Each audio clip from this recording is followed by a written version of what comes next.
Joining us also tonight live from Washington, Senator Ted Cruz, great state of Texas. Senator, good to have you on the program. Welcome back. Here's my take, Senator, and I think it's fairly simple. You don't get to shoot American drones out of the sky. You don't get to take oil tankers hostage to impact and disrupt the oil supply, the lifeblood of the world's economy. You don't get to kill Americans like they did at the end of December. You don't get to attack our embassy to kill Americans and our interests abroad. You don't get to be the #1 state sponsor of terror. You don't fight proxy wars. You don't try to get to take over the entire region and threaten to wipe Israel off the map and act the way they're acting without expecting a response. I don't want a war. I don't think you do either, Senator. But there has to be a response, doesn't there? No, Sean, I think that's exactly right. Iran is exceptionally dangerous. And if you look at Soleimani, taking Soleimani out, he was the most dangerous terrorist in the world. The Department of Defense has told us that he was directly responsible for the deaths of at least 603 U.S. servicemen and women. He has directed terror groups across the globe, including Hamas, including Hezbollah, targeting Americans, targeting civilians, and taking him out has made America safer. Now, as we look at this missile attack tonight, we see the Ayatollah Khamenei striking back and targeting America, targeting our bases. But I will say this. I think what you cautioned in your opening monologue is exactly right.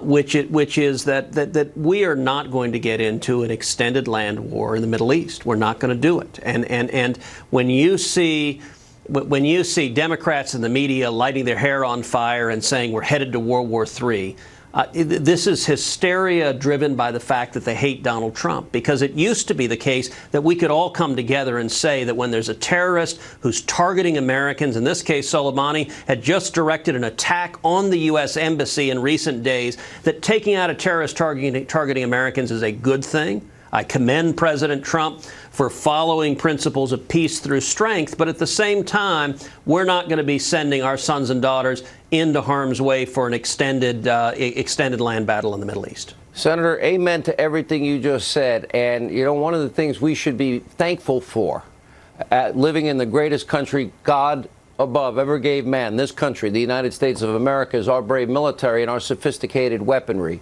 Now, one of the things that we can confirm, we know, is that the Iranian economy has been impacted greatly by not bribing the mullah.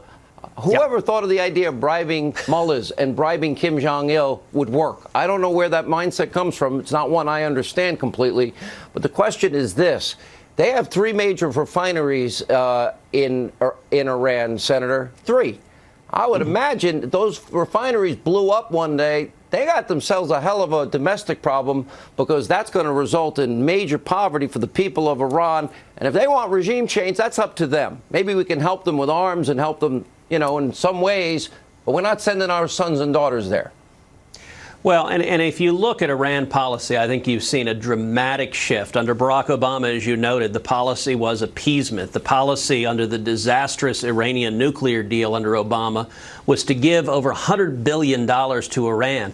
They literally flew $1.7 billion in cash in unmarked bills on pallets in the dead of night into Iran. In a very real sense, the missiles that we saw fired on U.S. servicemen and women tonight were paid for by the billions that the Obama administration flooded the Ayatollah with. And if history teaches anything, it's don't give billions of dollars to people who hate you and want to kill you. And so let me say, the last 3 years, I've spent a lot of time with President Trump urging him to pull out of Obama's disastrous Iran deal. He did that. He took on his own State Department, his own Defense Department, and made the right decision there, urging the president to end the oil waivers. You know, we had waivers in place that was allowing Iran to sell 1 million barrels a day of oil. The president agreed and ended those waivers. And so the effects of the sanctions and the economic pressure, it's having a real effect.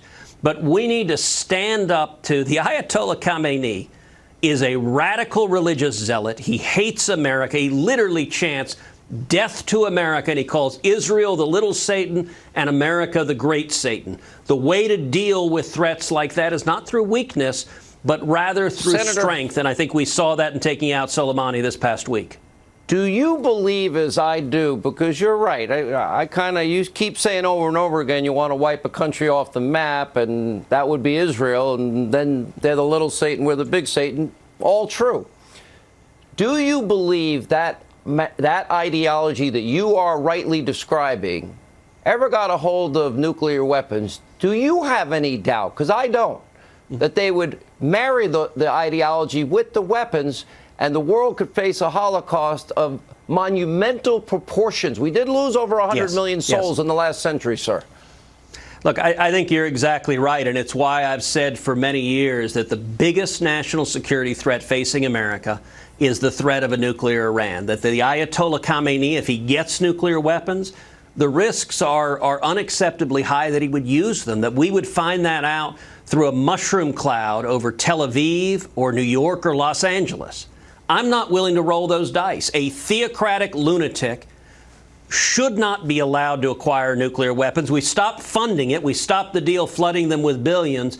But we need to be absolutely unequivocal that he will not get nuclear weapons. You know, tonight could have played out very differently. If they didn't just have ballistic missiles, but they had nuclear warheads, you could be seeing literally millions of American casualties, particularly if they put them on an ICBM and took them to a U.S. city. That's not a risk we should allow. But fortunately, and you noted this, we have air power, we have the ability to project force, we have economic sanctions. There are all sorts of steps short of sending in the Marines.